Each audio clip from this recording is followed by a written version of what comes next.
no Êxodo, capítulo 10.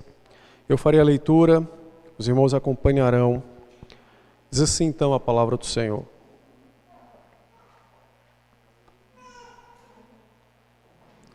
Disse o Senhor a Moisés: vai ter com Faraó, porque ele endureciu o coração e o coração de seus oficiais, para que eu faça estes meus sinais no meio deles, e para que contes a teus filhos e aos filhos de teus filhos como zombei dos egípcios, e quantos prodígios fiz no meio deles, e para que saibais que eu sou o Senhor. Apresentaram-se, pois, Moisés e Arão perante Faraó e lhe disseram: assim diz o Senhor, o Deus dos Hebreus: até quando recusarás humilhar-te perante mim? Deixa ir o meu povo para que me sirva. Do contrário, se recusares deixar ir o meu povo, eis que amanhã trarei gafanhotos ao teu território, eles cobrirão de tal maneira a face da terra, que dela nada aparecerá. Eles comerão o restante que escapou, o que vos resta da chuva de pedras, e comerão toda a árvore que vos cresce no campo. E encherão as tuas casas e as casas dos teus oficiais e as casas de todos os egípcios, como nunca viram teus pais nem os teus antepassados desde o dia em que se acharam na terra até o dia de hoje. Virou-se e saiu da presença de Faraó.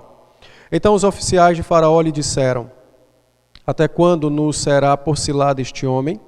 Deixa ir os homens para que sirva ao Senhor seu Deus. Acaso não sabes ainda que o Egito está arruinado? Então Moisés e Arão foram conduzidos à presença de Faraó, e este lhes disse: ide, servi ao Senhor, vosso Deus. Porém, quais são os que hão de ir? Respondeu-lhe Moisés: havemos de ir com nossos jovens e com os nossos velhos, com os filhos e com as filhas, e com os nossos rebanhos, e com os nossos gados. Havemos de ir porque temos de celebrar festa ao Senhor. Replicou-lhe Faraó: seja o Senhor convosco, caso eu vos deixe ir e as crianças. Vede, pois, tendes conosco más intenções. Não há de ser assim, e de somente vós, os homens, e servi ao Senhor, pois isso é o que pediste. E os expulsou da sua presença, ou da presença de Faraó. Então disse o Senhor a Moisés: estende a mão sobre a terra do Egito, para que venham os gafanhotos sobre a terra do Egito, e comam toda a erva da terra, tudo o que deixou a chuva de pedras. Estendeu Moisés a sua vara sobre a terra do Egito, e o Senhor trouxe sobre a terra um vento oriental todo aquele dia e toda aquela noite. Quando amanheceu, o vento oriental tinha trazido os gafanhotos. E subiram os gafanhotos a toda a terra do Egito, por toda a terra do Egito, e pousaram sobre todo o seu território. Eram muito numerosos. Antes destes nunca houve tais gafanhotos, nem depois deles virão outros assim. Porque cobriram a superfície de toda a terra, de modo que a terra se escureceu. Devoraram toda a erva da terra e todo o fruto das árvores que deixara a chuva de pedras. E não restou nada verde nas árvores, nem na erva do campo, nem em toda a terra do Egito. Então se apressou o Faraó em chamar Moisés e Arão, e lhes disse: pequei contra o Senhor vosso Deus, contra vós outros. Agora, pois, peço-vos que me perdoeis o pecado esta vez ainda, e que oreis ao Senhor vosso Deus, que tire de mim esta morte. Moisés, tendo saído da presença de Faraó, orou ao Senhor. Então o Senhor fez soprar fortíssimo vento oriental sobre toda a terra do Egito, o qual levou os gafanhotos e os lançou no Mar Vermelho. Nem ainda um só gafanhoto restou em todo o território do Egito. O Senhor, porém, endureceu o coração de Faraó, e este não deixou ir os filhos de Israel. Então disse o Senhor a Moisés: estende a mão para o céu, e virão trevas sobre toda a terra do Egito, trevas que se possam apalpar. Estendeu, pois, Moisés a mão para o céu, e houve trevas espessas sobre toda a terra do Egito por 3 dias. Não viram uns aos outros, e ninguém se levantou do seu lugar por 3 dias. Porém, todos os filhos de Israel tinham luz nas suas habitações. Então, Faraó chamou a Moisés e lhe disse: Ide, servi ao Senhor, fiquem somente os vossos rebanhos e o vosso gado. As vossas crianças irão convosco. Respondeu-lhe Moisés: Também tu nos tens de dar em nossas mãos sacrifícios e holocaustos que ofereçamos ao Senhor nosso Deus. E também os nossos rebanhos irão conosco, nem uma unha ficará, porque deles havemos de tomar para servir ao Senhor nosso Deus, e não sabemos com que havemos de servir ao Senhor até que cheguemos lá. O Senhor, porém, endureceu o coração de Faraó, e este não quis deixá-los ir. Disse, pois, Faraó a Moisés: Retira-te de mim e guarda-te, que não mais veja o meu rosto, porque no dia em que me vires o rosto, morrerás. Respondeu-lhe Moisés: Bem disseste, nunca mais tornarei eu a ver o teu rosto. Amém, pela palavra do Senhor. Vamos orar. Ó Deus, dá-nos tua graça mais uma vez, para que compreendamos a tua palavra e que o teu Santo Espírito ilumine o nosso entendimento, a fim de não apenas ouvirmos com os ouvidos, mas para que entendamos com o coração. Que o Senhor bondosamente e poderosamente nos instrua, nos corrija, também nos edifique cada vez mais em teu Filho, por meio da tua palavra. Anime, encoraje, sê conosco então, Senhor, e dá-nos tua bênção de ouvirmos tua doce voz pela palavra pregada. Quanto a esse teu servo, dá-me tua graça para que minhas fraquezas não sejam impedimentos para que o teu povo te ouça, tão somente como o Senhor tem feito. Tem misericórdia do teu povo e também desse teu servo e abençoe-nos falando ao nosso coração. É a nossa súplica com gratidão em Cristo Jesus. Amém. Amém. Amém. Os irmãos devem lembrar que essa é a segunda parte, não é? Eu iniciei a exposição desse texto domingo passado. E domingo passado nós lemos também o capítulo 9, a partir do verso 13, que foi a chuva de pedras. E eu tenho dito aos irmãos que o propósito das pragas é exatamente revelar que só há um Deus sobre a terra, somente o Senhor é Senhor sobre a terra. E nós vimos domingo passado, quando tratamos sobre o texto da chuva de pedras, como o Senhor revelou a Faraó a sua autoridade, o seu domínio, não é? A sua soberania. E nós aplicamos esta verdade às nossas vidas, fomos lembrados de que, ainda que os homens façam algum tipo de coisa neste mundo, não é? Eles estão debaixo de uma regência soberana de Deus, eles estão debaixo de uma direção do Senhor. E essa direção traz amparo, conforto, segurança aos crentes. E como eu citei domingo passado, dei um exemplo, né, de como é que se lida com um infortúnio gravíssimo sofrido nessa terra. Na ocasião eu mencionei, a título de exemplo, uma violação sexual sofrida por uma mulher. Como é que se lida com essas coisas? E vimos que estas coisas precisam ser lidadas olhando a soberania do Senhor, olhando a sua boa mão que governa, mesmo quando os homens acham que estão agindo livremente, não é, sobre a terra, mas de fato estão debaixo do controle bendito do nosso Deus. Eu também introduzi a primeira parte do ponto 2, que trata sobre a misericórdia, encontrando conforto na misericórdia. Nós lemos, domingo passado, o verso 2 do capítulo 10, quando o Senhor disse a Moisés que traria ainda uma outra praga sobre o Egito. E esta, na verdade, não é, o Senhor acrescenta a esta, dizendo que essas coisas deveriam ser ensinadas aos filhos, contadas a eles, para que eles também soubessem como Deus se revelou como o único Senhor sobre a terra do Egito e como Deus zombou da idolatria egípcia. E o final do verso 2 é exatamente isso o propósito, para que os nossos filhos também conheçam o Senhor como sendo o único Deus verdadeiro. Então, nós tratamos sobre isso e eu mostrei que há conforto na misericórdia, porque todo pai, ele de fato pleiteia o bem dos seus filhos. Mas esse tipo de movimento paterno, ele não é nosso particularmente falando, mas ele é derivado, porque ele provém do Senhor.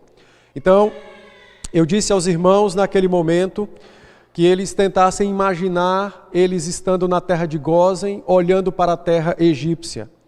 A terra estava completamente arrasada, não é? A chuva de pedras havia destruído as árvores e as plantações, o texto deixa claro nos versos 31 e 32. A colheita havia se perdido 100%. A única coisa que havia sobrevivido à chuva de pedras foi exatamente a cevada, o trigo e o centeio, porque estes ainda não haviam nascido. Então, a esperança futura de algum tipo de comida era aquilo que ainda estava por nascer. Tão grande era o ambiente de catástrofe vivido pelos egípcios. E em seguida o Senhor pronunciou uma outra praga que traria ainda mais horror àquilo que já existia. Notem que, e eu li com os irmãos, o texto deixa claro que os gafanhotos haveriam de comer até mesmo os frutos que as árvores produziriam. Então, a última instância de esperança estava sendo removida dos egípcios, não é? Porque os gafanhotos haveriam de destruir todo o restante que sobreviveu à chuva de pedras. E o povo de Israel estava assistindo a estas coisas e certamente, como todo pai, há uma preocupação para com os filhos. Será que nossos filhos um dia não passarão por estas mesmas pragas? E o Senhor então, pastoralmente e paternalmente, visita o coração do povo, dizendo: ensina aos teus filhos que eu sou o único Senhor, a fim de que eles nunca passem por isso, pelo que os egípcios estão passando, mas para que eles experimentem e desfrutem do conforto e da segurança que ora vocês desfrutam. Vocês desfrutam desse conforto e dessa segurança porque sois o meu povo eleito.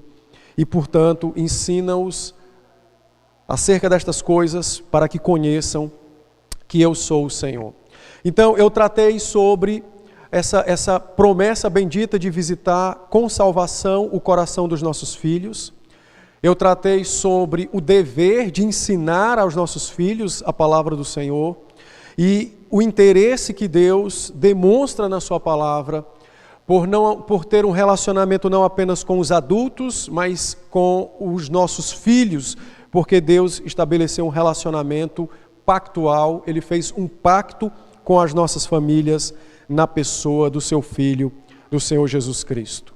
Então, é um dever dos pais ensinar a Escritura, é um dever da igreja ministrar a Escritura, olhando, orando e aguardando então pelas ações do Santo Espírito, movendo o coração dos nossos filhos da mais tenra idade até o final da vida deles, movendo-os para o próprio Senhor.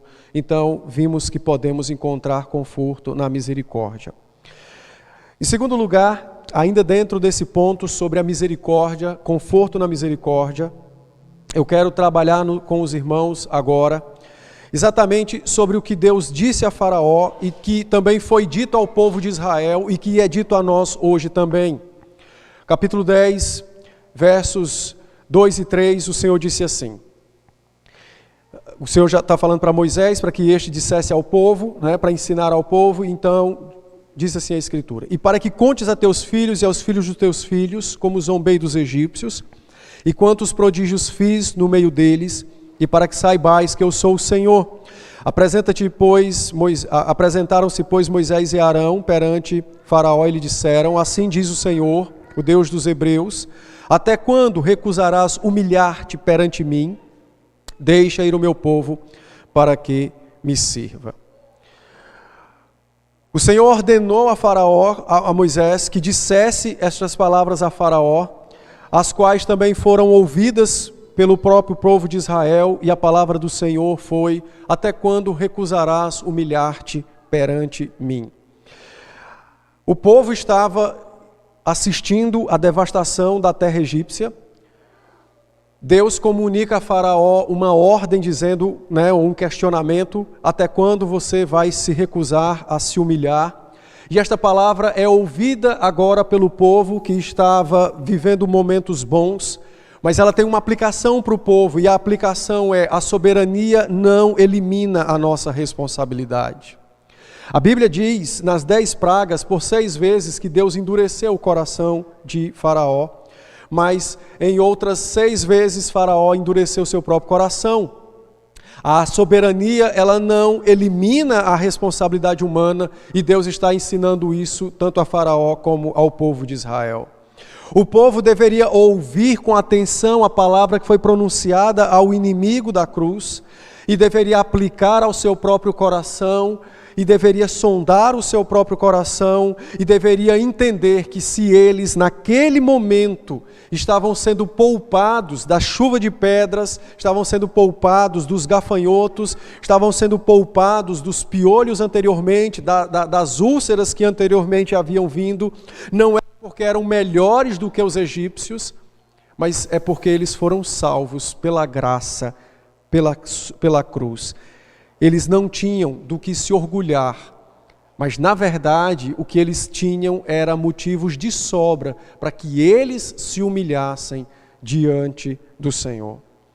É interessante observar, e eu quero que os irmãos façam isso, leiam todo o livro de Números, leiam o livro de Levíticos, Deuteronômio, leiam o livro de Josué, e diversas vezes o Senhor dirá aos seus servos: este povo é um povo de dura cerviz.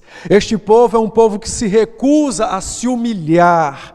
Este povo é um povo que se recusa a se submeter e a ir como meu povo, a viver a minha vontade. Então, a palavra do Senhor que foi dada a Faraó também foi dada a Israel, e a palavra foi exatamente essa: a soberania que foi vista na destruição dos inimigos não isenta a nossa responsabilidade de dia após dia, de nos humilharmos diante desse Deus glorioso, e assim, então, lutando contra o orgulho, contra todo tipo de pecado, como a presunção, mas de fato nos humilhando diante de um Deus que é santo e bendito. Assim como o Faraó tinha que se humilhar diante de Deus, assim Israel também deveria se humilhar diante de Deus e reconhecer que todos os seus benefícios não provinham de nenhum valor próprio que o povo possuía, mas provinha tão somente da graça misericordiosa e salvadora do Senhor nosso Deus.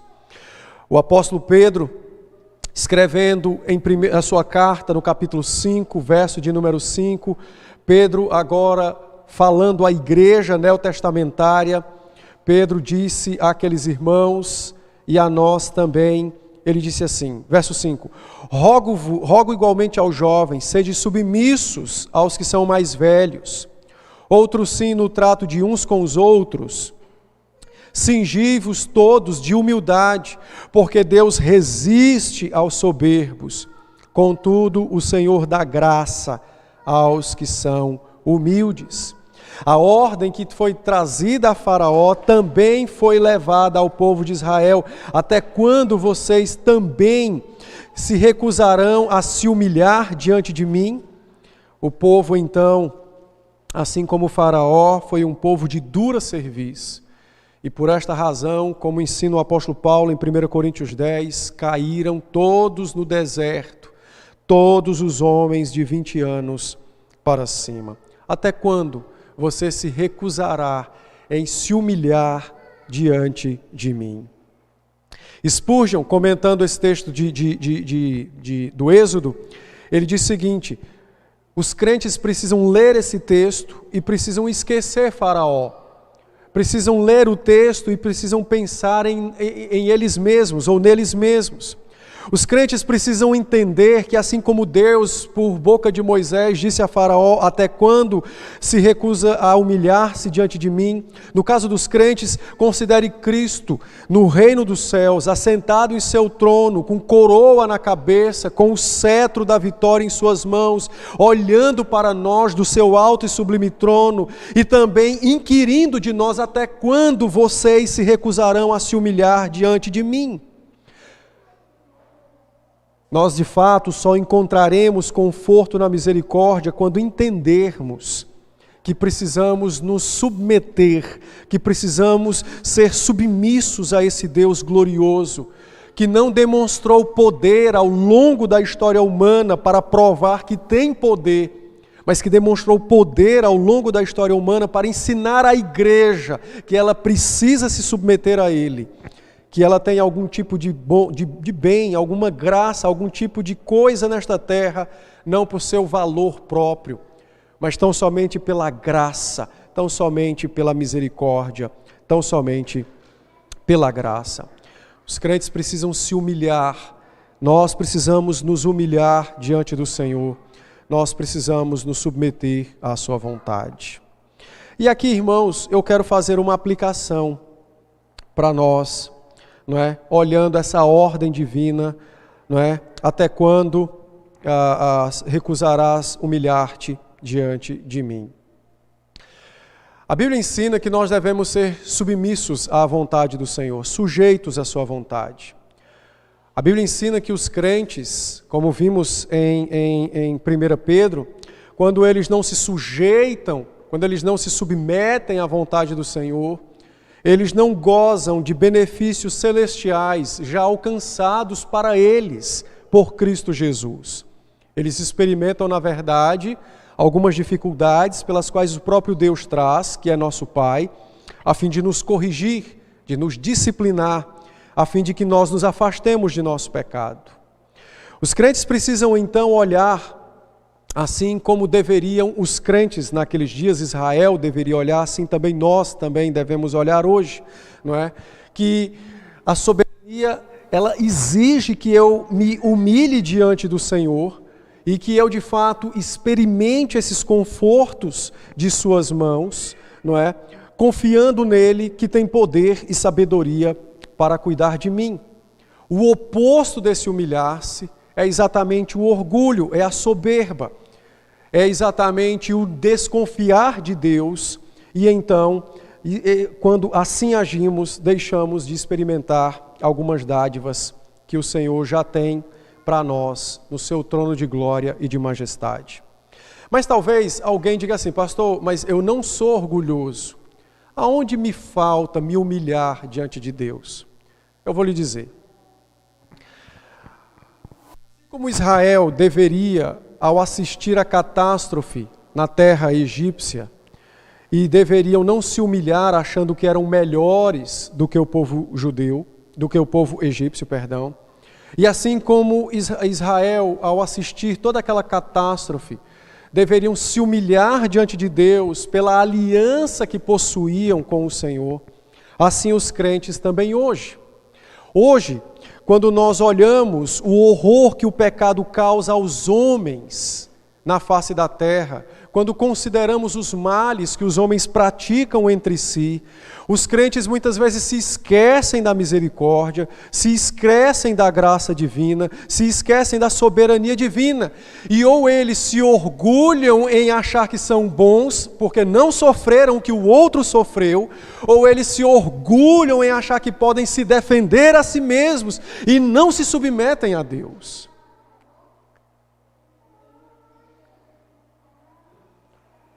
São as duas formas, talvez mais comuns, pelas quais nós não nos submetemos a Deus, mas nos orgulhamos diante de Deus. Quando assistimos às catástrofes, olha como eu sou bom, não passei por aquilo. Nos esquecemos da misericórdia e da graça e do poder de Deus. Foi Ele e por meio dEle e é para Ele que nós não sofremos tal coisa. Ou achamos orgulhosamente que podemos nos defender. Por que fulano passou por aquilo? Porque não agiu assim ou não foi assado. Eu não passo por isso e por aquilo porque eu faço isso. São atitudes de soberba. São atitudes de soberba. A ordem divina é: humilha-te. Foi o que disse Pedro. Pois para os que se humilham, estes encontram graça da parte de Deus, favor imerecido. Mas para os que não se humilham, estes encontram um Deus, ainda que seja Pai, que os resiste em seu pecado e os disciplina para que abandonem o seu pecado. Veja se não foi isso que aconteceu com Israel. O povo daquela geração foi o povo que viu as maiores demonstrações de glória que a igreja já viu no sentido terreno. Que a maior demonstração foi a ressurreição de nosso Salvador. Eles viram coisas que ninguém mais viu.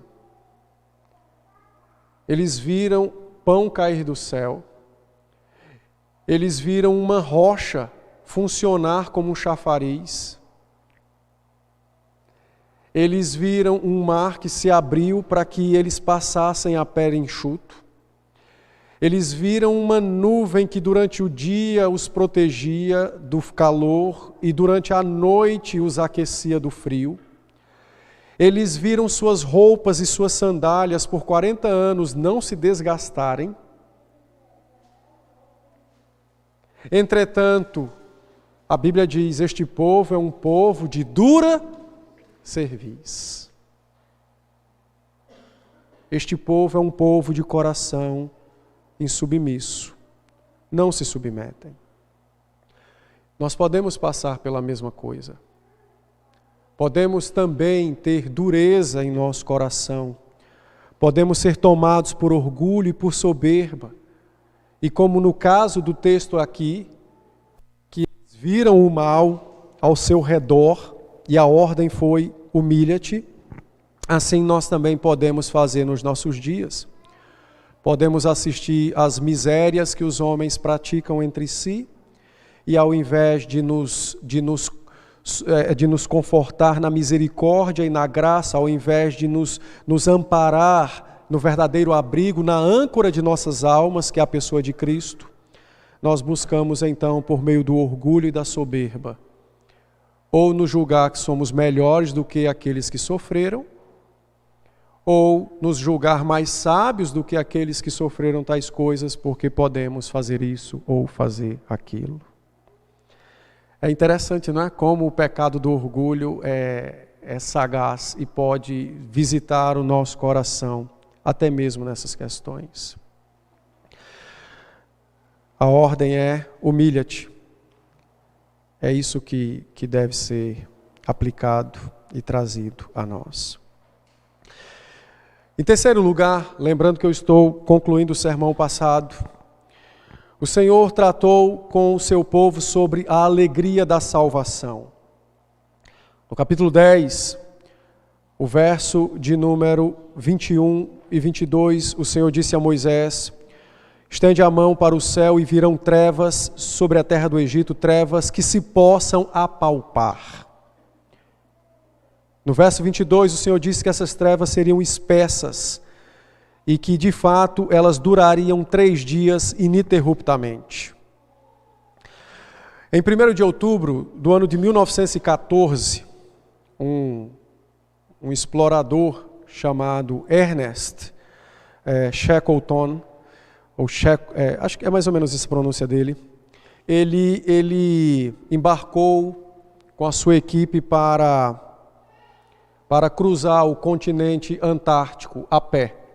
Ele deixou Londres a bordo do seu navio, o Endurance, e a ideia era chegar até o continente antártico e depois cruzá-lo a pé. O navio afundou em janeiro de 1915 e, graças a Deus, ele e a equipe sobreviveram ao naufrágio. Mas até o resgate eles enfrentaram diversos perigos, como a fome e as temperaturas congelantes do continente. Mas a coisa que mais apavorou a equipe e o explorador, a coisa que mais lhes trouxeram desesperança foram as longas noites polar. A longa noite polar foi o que mais trouxe desesperança à equipe. Porque em meio à escuridão, não há luz, não há movimentos, não há vida. E foi exatamente tal tipo de praga que o Senhor trouxe sobre o povo egípcio. A praga da escuridão na terra do Egito, ela foi de uma magnitude tão diferente de qualquer tipo de eclipse ou tempestade de areia que os especialistas científicos queiram explicar racionalmente tal coisa. A Bíblia nos diz que aquelas trevas duraram 3 dias ininterruptamente. E no verso 23, o Senhor nos ensina que ninguém se levantou do seu lugar exatamente por 3 dias. E a escuridão era tamanha que as lâmpadas não foram ligadas, porque não podiam se manter acesas. Alguns acreditam que havia um vento com tamanha umidade que era impossível a permanência de fogo durante aquele momento. Então, aquele povo, aquela geração experimentou de fato, neste mundo, nesta vida, o que significa os pavores do inferno. Por 3 dias, eles experimentaram uma escuridão tão grande que de fato ninguém podia se levantar. Mas o contrário era visto. A Bíblia nos diz que na terra de Israel, na terra onde Israel estava, na terra de Gósen, havia luz.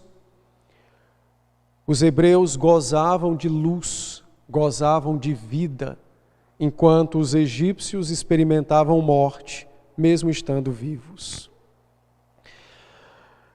Isso de fato foi extremamente horrível, a tal ponto de quando a escuridão passou, então Moisés foi chamado, não é? E Faraó então clamou para que ele pudesse deixar a terra, levasse as crianças, não é? Só deixasse os rebanhos. Porém, irado com tudo aquilo que aconteceu, disse que nunca mais encontraria Moisés novamente. O que significa isso? A escuridão é tratada na Escritura como sendo o endurecimento do coração. A escuridão que veio sobre o Egito, isso foi na verdade um símbolo da escuridão que habitava o coração de Faraó. A Escritura ensina, então, esse contraste entre vida e morte, entre fé e incredulidade, entre luz e trevas. Em 1 João capítulo 1, verso 5, a Bíblia fala de luz para os crentes. 2 de Pedro 1,19, ela fala de luz, ela fala de pureza, ela fala de vida, ela fala de verdade.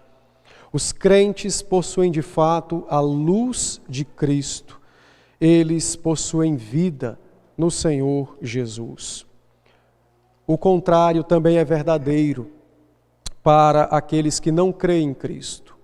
Estes possuem trevas e trevas espessas sobre seus corações e, portanto, eles não atinam com o Senhor e não atinam, então, com o destino eterno para o qual estão se encaminhando na sua incredulidade.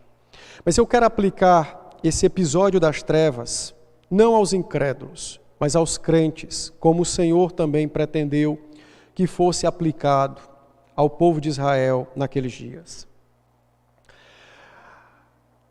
Os crentes também podem experimentar pequenas demonstrações de trevas no coração. E lembre-se, trevas implica dureza de coração, morte. Então eles também podem experimentar isso ao longo da vida cristã, todas as vezes que eles se distanciarem do Senhor. E eu quero apresentar apenas 3 possibilidades para isso. A primeira delas é a seguinte: na praga dos gafanhotos, Faraó disse a Moisés que fosse os adultos cultuar a Deus, mas não fossem as crianças e nem os rebanhos. A tentação foi: podem ir os que sofrem literalmente, ou pelo menos de forma mais visível, a escravidão, mas as crianças e os rebanhos fiquem. E Moisés entendeu que isso era um plano maligno, e portanto a resposta foi: nenhuma unha, nenhum casco dos nossos animais ficará, porque nós jamais voltaremos para essa terra. Notem que os crentes na sua vida cristã, eles podem experimentar durezas nos seus corações quando eles são tentados por Satanás e pela carne a rebaixar, a suavizar, a amenizar uma ordem divina. Quando os crentes suavizam as ordens divinas, quando eles rebaixam o valor e o imperativo de um mandamento, quando eles tentam amenizar a Escritura, eles estão se colocando sob trevas.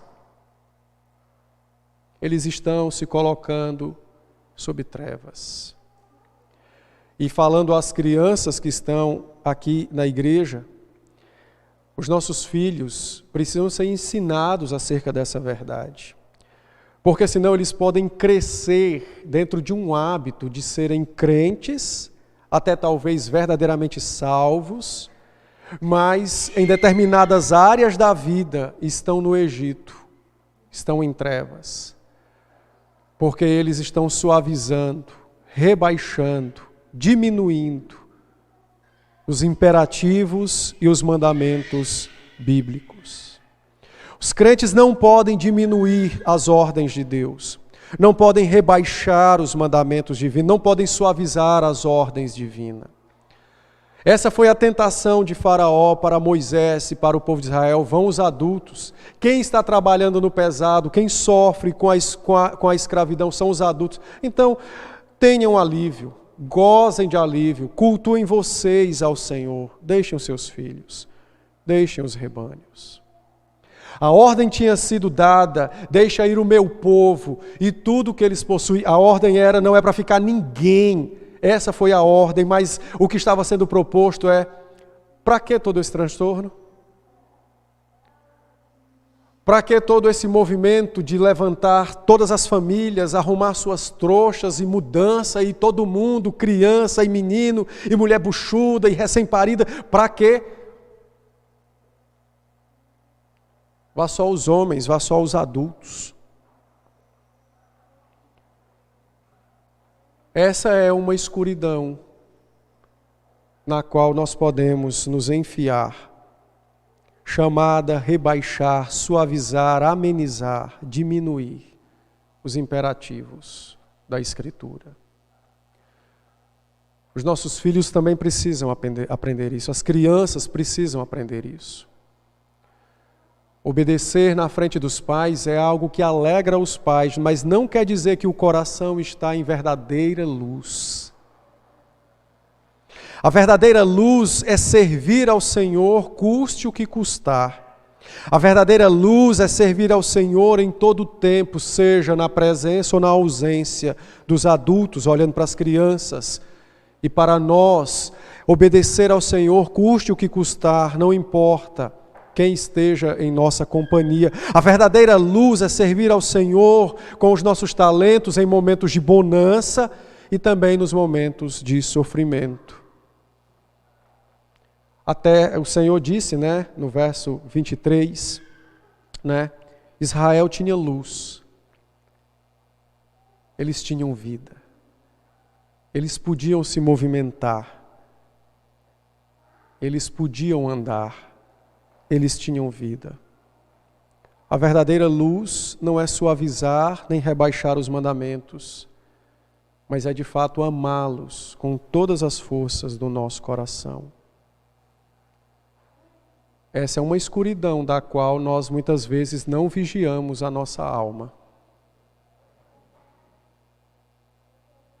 E podemos ser achados mesmo sendo crentes e salvos, podemos ser achados numa escuridão espessa em determinada área da vida, sem poder ver, sem poder se movimentar, em meio a problemas por conta da suavização, do rebaixamento das ordens divinas. A luz é o oposto. Servir o Senhor, custe o que custar. Servir o Senhor com talento, servir o Senhor com alegria em tempos bons e em tempos maus. Servir o Senhor. Essa é a luz. Então, tanto para nós os adultos como para as crianças, servir o Senhor em todo o tempo é o que caracteriza um coração verdadeiramente iluminado. Em segundo lugar, uma segunda tentação, a escuridão, de levar à escuridão, está na praga dos gafanhotos, não é? Quando o Senhor disse, quando o faraó disse, não é? Para que o povo de Israel fosse, não é? Os adultos fossem adorar, fossem cultuar, mas deixassem as crianças. Deixa as crianças, vão só os adultos. Nós precisamos entender que o maior inimigo de nossos filhos e da adoração infantil, ou seja, prestada por um infante a Deus, é Satanás. O que Moisés ouviu de Faraó foi: as crianças não precisam de culto. Deus não se importa com o culto dos seus filhos, portanto, vá só os adultos. Deixem as crianças aqui no Egito, ou seja, deixem as crianças aqui no mundo, na escuridão. Deixem as crianças aqui, vá só os adultos adorar. Satanás, usando o faraó naquele momento, estava tentando Moisés, Arão e os demais de Israel a irem adorar o Senhor, mas deixarem o povo da aliança, parte do povo, os filhos da aliança, em pecado, em escravidão, em terra pagã. E nós muitas vezes fazemos isso. Também somos tentados a essa escuridão de negligenciar o culto, não é? Ou de dar menos importância ao culto que Deus requer das nossas crianças, atendendo à voz declarada do inimigo Satanás, que é inimigo de nossos filhos. É engraçado como nós, se surgir um valentão para bater nos filhos, a gente vai e briga com o valentão. Mas aquele que quer arruinar a alma de nossos filhos, que quer prejudicar o destino eterno de nossos filhos, nós não queremos combatê-lo. Às vezes até damos as mãos a ele, para arruinar os nossos filhos, negligenciando, ignorando, depreciando a adoração que os infantes devem promover a Deus, porque são povo de Deus. É por isso que nós batizamos crianças. Por causa da aliança, Deus requisitou que eles estivessem no meio do seu povo. Os crentes não podem negligenciar isso. A igreja não pode tratar isso de uma forma atendendo à voz de Satanás. O culto que os adultos prestam ao Senhor é o mesmo que os infantes devem prestar. Mas eles são impacientes, não interessa, Deus sabe disso. Eles choram, não importa. O Salmo 8 diz que o choro dos crentes, quando são pequenos, é recebido por Deus como cânticos. Não interessa a inquietação, ou o choro, ou se estão aprendendo muito ou pouco. A questão é alguém, o Senhor requisitou ser adorado por eles, do jeito deles. E todas as vezes que nós, os pais, os adultos e a igreja, trata o culto prestado pelas crianças como sendo de menor importância, nós estamos ouvindo Faraó e estamos trazendo trevas para a nossa família, para a nossa igreja.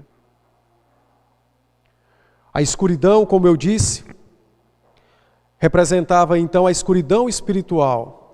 E o que Satanás está propondo a Moisés é exatamente isso: deixem os adultos entrarem na luz, saírem da escravidão, mas deixe os pequenos ficarem na escravidão, deixe eles ficarem presos aos seus pecados, negue-lhes na infância o Evangelho.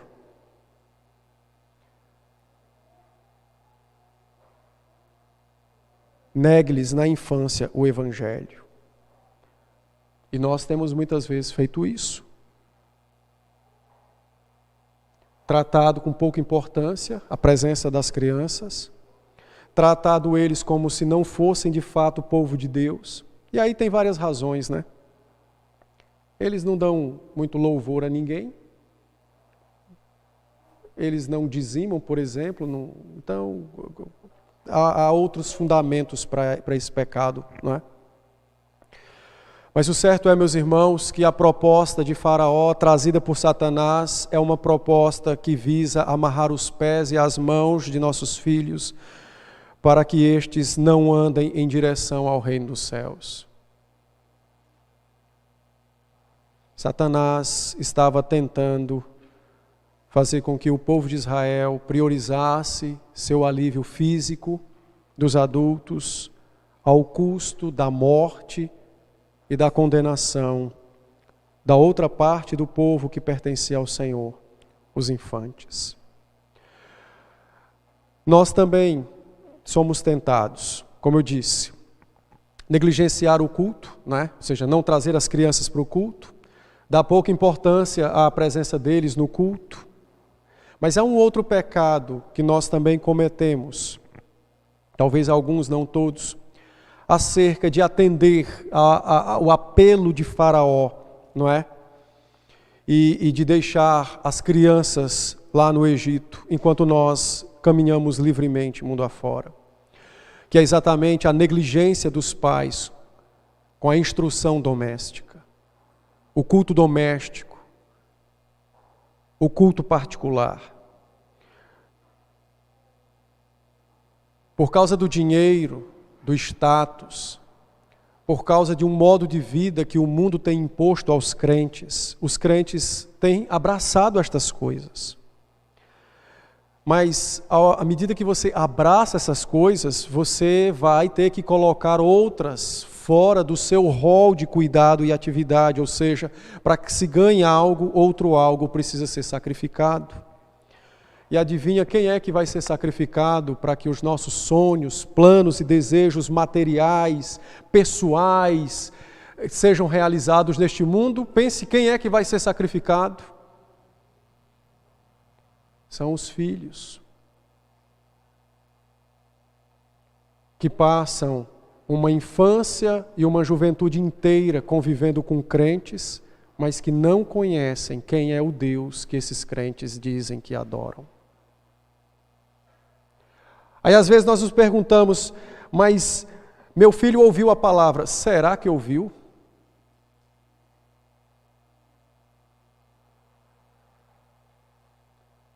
Talvez ele tenha ouvido, como Israel também ouviu, e pereceu no deserto. O que digo, meus irmãos, sobre este assunto, não é para trazer peso ao coração daqueles que têm filhos adultos e que não estão na igreja. O que digo é para aqueles que têm filhos pequenos, para que zelem por estas almas. E para aqueles que têm filhos adultos, existe consolo e conforto na misericórdia. Então, humilhem-se diante de Deus, reconheçam o pecado que levou, ou que ocasionou, ou que propiciou o distanciamento dos filhos de Deus, e então, como bons crentes, de joelhos dobrados, orando por qualquer incrédulo que possa conhecer, então ore pelo seu filho. Porque o mesmo Deus que nos salvou, nós não possuindo nenhum tipo de coisa alguma boa para lhe dar, é o mesmo que continuará a salvar e que alcançará nossos filhos também.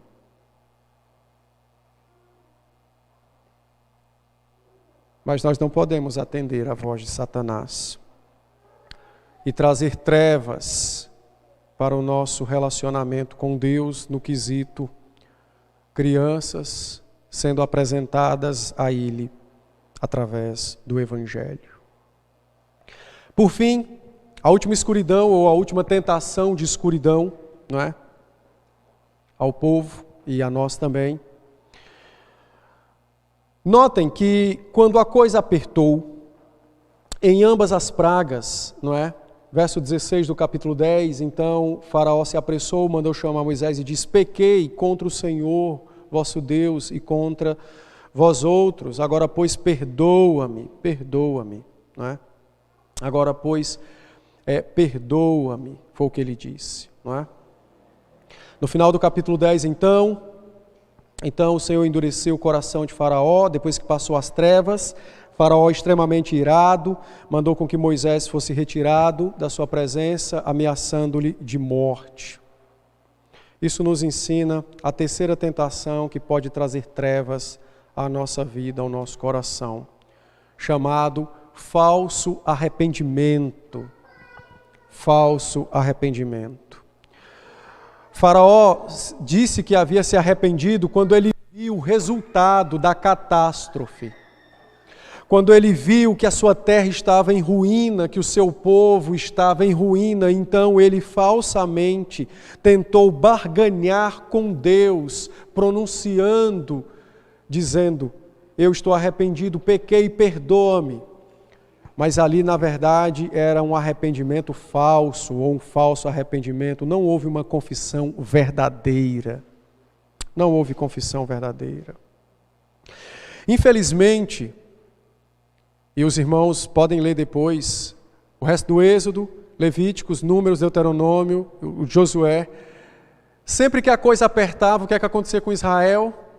Perdoa-nos. E voltavam-se para o Senhor temporariamente, apenas temporariamente. E assim como Deus fez com Faraó, misericordioso como é, aliviava o peso de sua mão. E então a Escritura nos diz que o povo se arrependia nesses moldes, perdoa, o Senhor retirava a praga. Uma semana depois, voltava a pecar novamente e prosseguia. O falso arrependimento. Muitos crentes também cultivam um falso arrependimento. E você sabe o que é que ocasiona o falso arrependimento? É o resultado do pecado. É como os nossos filhos, quando vão ser disciplinados com a varinha, eles se arrependem porque vem a varinha. Ali é o resultado da sua malcriação, da sua desobediência, da quebra da lei. Mas não quer dizer que verdadeiramente estejam arrependidos. O verdadeiro arrependimento não olha para o resultado do pecado. O verdadeiro arrependimento olha para um Deus que está ofendido e irado, para um Deus que é santo, que é glorioso, para um Deus que é Pai, que foi desonrado, desobedecido, não foi amado como o Senhor, o único Senhor. O verdadeiro arrependimento não provém de você olhar para o resultado do pecado. Isso aí é o que nós chamamos de remorso. O verdadeiro arrependimento, ele provém de um coração que reconhece, a despeito do resultado do seu pecado, que reconhece que ele pecou, ele ofendeu um Deus que é justo, que é santo. O verdadeiro arrependimento, como ensina a Escritura, ele promove uma tristeza que é segundo Deus. É aquela tristeza de que eu dei ouvidos à voz de Satanás e do meu pecado, rejeitando a voz de meu Deus, que é meu Senhor e meu Salvador. O verdadeiro arrependimento é aquele que olha para o Senhor. O falso arrependimento é aquele que olha para si próprio. Por isso que ele vê o dano que vai sofrer, porque ele está olhando para si. Ele não olha para o Senhor. É certo e é óbvio que quando alguém comete um pecado, ele vai sofrer as consequências. E ele precisa olhar para estas consequências, sim, para entender o peso e o preço que lhe é cobrado quando ele peca. Mas o que promove mudança na alma, arrependimento verdadeiro, não é olhar para o prejuízo que vai ser experimentado ou curtido, mas sim é olhar para o Senhor, que foi ofendido, o Salvador. Portanto, tanto nós como os adultos, como as crianças que aqui estão, não é? Quando vocês se depararem com o cinto, as varinhas da vida, no caso dos adultos e dos pequenos, né? Quando vocês se depararem com o cinto, a varinha na mão do papai para discipliná-los, não olhe para a varinha, não olhe para o cinto, mas pela fé, procure enxergar aquele a quem você ofendeu primeiramente, o Deus glorioso e salvador, o Senhor.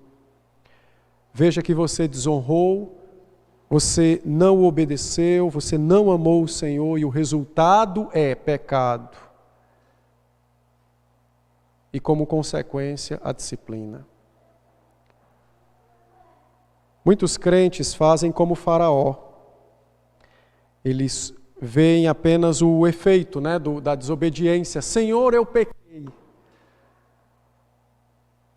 Aí no outro dia, peca de novo. É lógico, né? Nós vamos pecar novamente, que não somos perfeitos. Mas eu estou querendo dizer que não houve arrependimento verdadeiro. E essa é uma escuridão que tem tomado talvez muitos corações.